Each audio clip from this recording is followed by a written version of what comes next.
Welcome to Security 101. It's that time of week again. This week we're going to look at passwords and password strengths and do's and don'ts about passwords, things to keep you safe on the network or on the internet as well. So first of all, I want to say passwords are very important. I see so many people not use passwords, and especially on their mobile phones, and we're going to talk about mobile phones and passwords here in a little bit, but passwords are very, very important.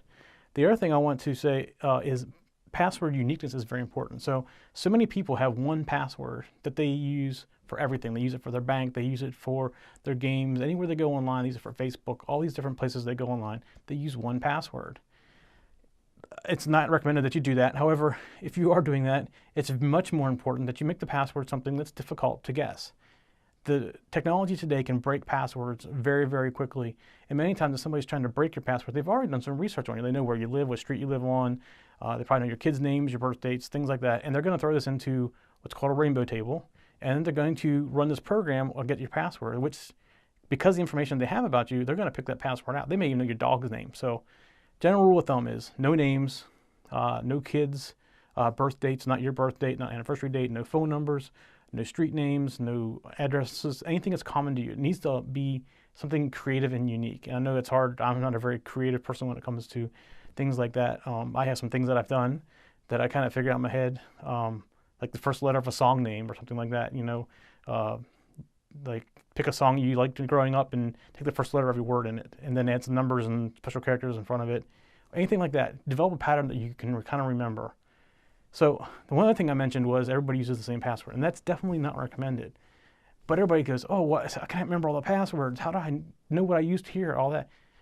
There are easy ways to do that. And actually, there's some programs, and I'm not going to recommend a program. I'll tell you that I use LastPass. There's 1Password. There's a couple other ones out there as well.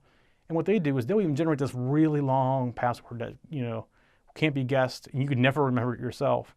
But by using the software on your browser and in your phone, when you go to those sites, it just fills it in for you. You access that using 1Password or something called you can use a YubiKey or something like that, which is basically a push button fob, and you stick it in your computer. You don't have to use a YubiKey or anything like that. You can just use that 1Password. But when you go to use it, it knows all these unique passwords. The problem is passwords, when you use them like I said, they're like one key. So if you use 1Password, it's like having a key for your car, your house, your locker, your parents' house. All these different keys would be like having one key, and you want to make that strong. So if somebody would get your Facebook password, they could get into your email, they could get into your bank. You don't want that. You want unique passwords. So it's very easy to manage it with other password managers. So password strength, always recommend like 8 characters or more. Like I said, no names. All the don'ts I already said. Try to mix it up a little bit. Use some numbers, uppercase, lowercase characters, special characters like @, pound sign, exclamation. You can take if you have a word in your password, change like an I to an exclamation point or something similar like that, or to a 1.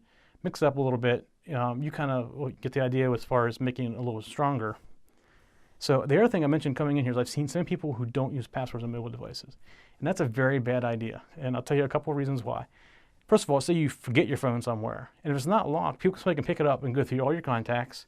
If you have been to a web page recently that you already logged into, they can go right into your web page and get your information out of it as well. And it won't auto-protect itself. Where if you just put a simple 4-digit password on it, if they log in too many times incorrectly, it's going to wipe your phone or lock your phone, and they won't get your data as easy. So always recommend even at least a simple password on your mobile devices, whether it be a phone or an iPad or some kind of, something like that. Always put a password on it. It's the best way to protect the device. So I hope you get the idea of how important a password is.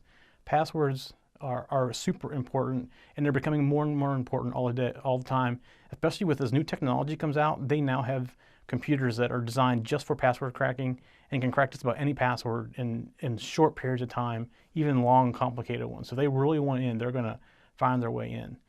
So that's why I definitely don't use something that has a name in it or something that's easily guessable about you, kids' names, like I said, dog name, whatever. Because if somebody really wants into your account, they're going to do that research on you. They're going to know your kids' names already. They're going to know your kids' birthdays, all that stuff. So it's best not to do that because they're already going to be looking for something with that in it as well. So that's it for passwords. I hope I've gotten it in there that it's very important because passwords are very, very important. Next week, we're going to talk about drive-by download sites. We mentioned that in our very first episode. Been a few questions about it now, like what is it? What do you mean by drive-by?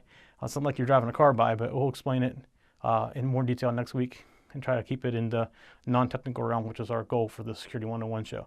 So that's it for this week. We'll see you next week.